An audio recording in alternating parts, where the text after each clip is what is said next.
The only way, we can get to a certain destination is if we put ourselves in the vehicle. We are attach ourselves, to that vehicle. All right. Okay. So let's continue with some more of my notes.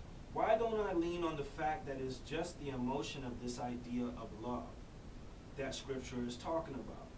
Well, we see it all the time. Actions speak louder than words.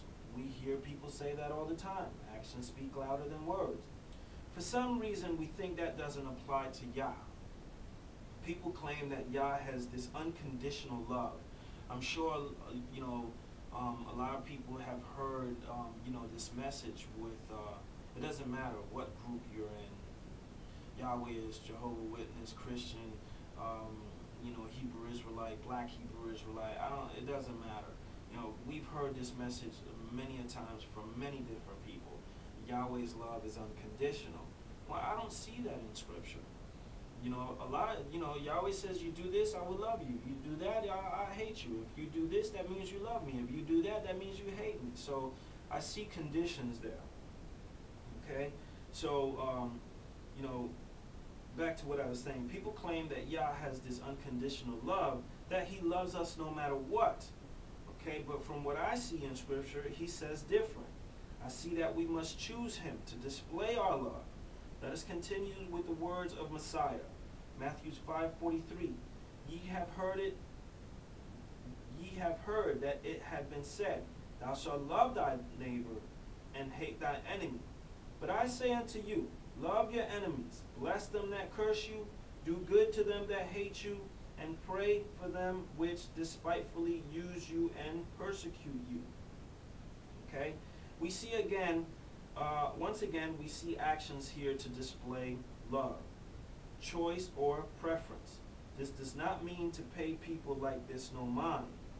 I had a brother say that, this Matthews 5:43 and 44 means just to brush people off, brush your shoulders off, not to pay them any mind.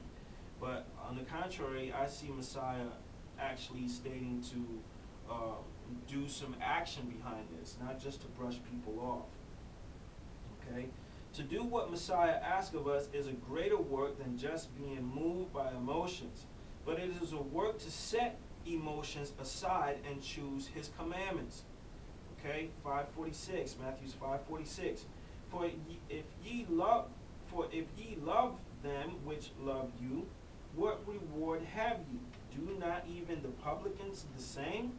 Okay, for if ye choose, for if ye desire, for if ye prefer them which love, desire, choose you, what reward have ye?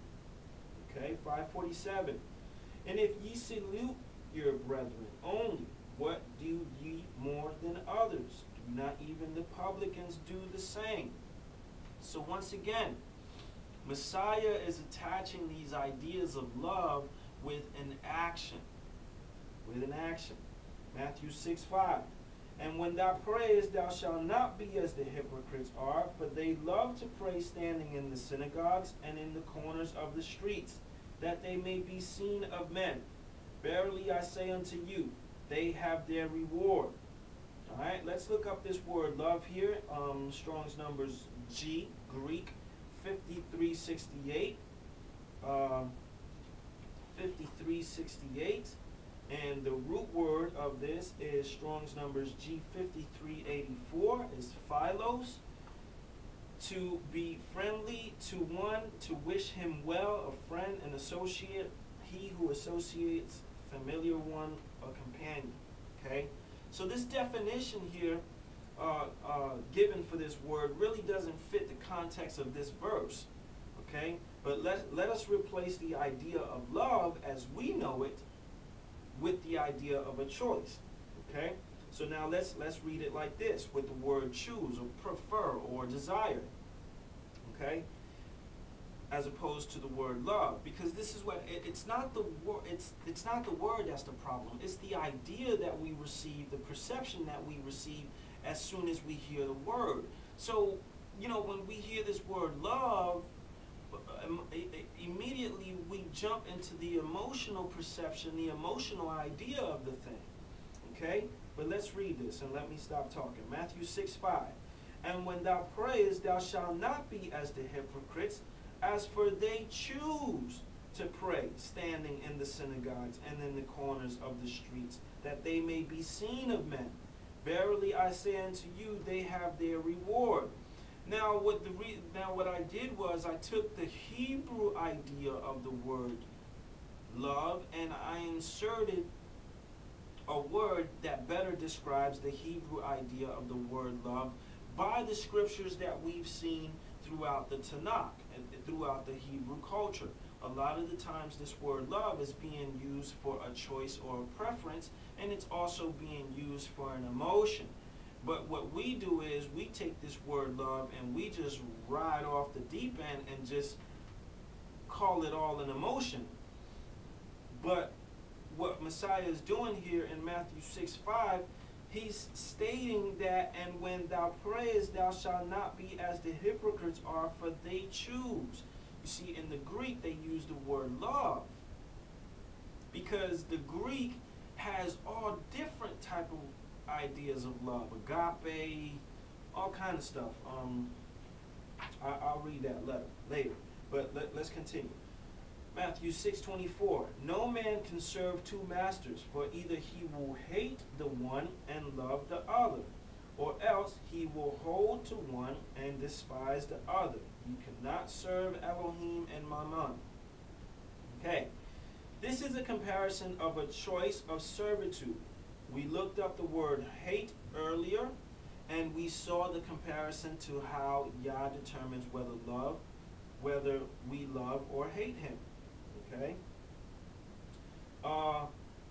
John 14:21. He that hath my commandments and keepeth them, he it is that loveth me, and he that loveth me shall be loved of my Father, and I will love him and will manifest myself to him.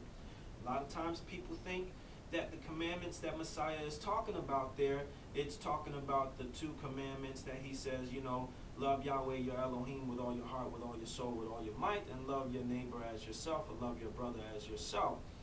Now, yes, that is true. All the Torah hangs on those two, because what Messiah is saying there, if you choose, if you prefer, if you desire Yahweh with all your heart, with all your might, with all your soul, if you choose, if you desire, if you prefer your brother as you do yourself, all of the commandments hang on that, because it has to be a choice. It has to be a preference for us to play those things out, to walk the commandments out.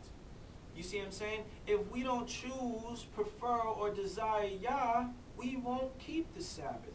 We won't keep dietary laws. We won't love our brothers and our neighbors as we do ourselves. We won't desire in all reality, Messiah was quoting Deuteronomy 6:6. I mean, there's plenty of people that I've asked, and I asked them, where did Messiah get those things from? Where was that commandment given? Who told him that? Where did he say it? Where did it come from? So on and so forth. And a lot of people can't answer me. They said, well, Messiah said it, Jesus said it, Yeshua said it, so on and so forth. But then I take them back to Deuteronomy 6:6, and I show them that that's part of Mosaic law, that's part of Torah, and it's a done deal.